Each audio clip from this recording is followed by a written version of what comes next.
काँग्रेस पक्षामध्ये फक्त मला त्रास असं वाटायला लागलंय की मी ज्या व्यक्तीला म्हणजे राहुल गांधींना पाहून मी काँग्रेस पक्षामध्ये प्रवेश केला होता, जर हा व्हिडिओ काँग्रेसच्या कोणत्या वरिष्ठ नेत्यापर्यंत जाणार असेल तर त्यांना मी कळकळीची एक विनंती करतो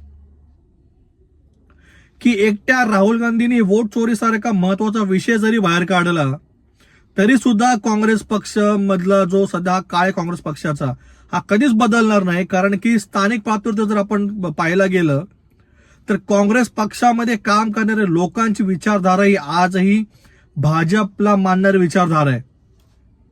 भाजप ज्या विचारधारेवर चालते त्याच विचारधारेवरती आजही काँग्रेस पक्षाचे तळागाळातले काही पदाधिकारी चालतात, हे मला ठामपणे या व्हिडिओ मार्फत सांगायचंय.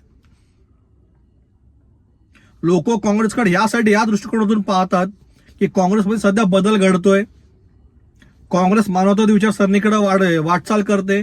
या कारणास्तव राहुल गांधींकडे पाहून लोक काँग्रेसकडे वाटचाल करत होती. परंतु काँग्रेस तेव्हापर्यंत वाढणार नाही जेव्हापर्यंत त्या पक्षातले जे पदाधिकारी आहेत ह्यांची जी मानसिकता आहे ती मानसिकता जेव्हापर्यंत बदलणार नाही तेव्हापर्यंत काँग्रेस पक्ष वाढणार नाही.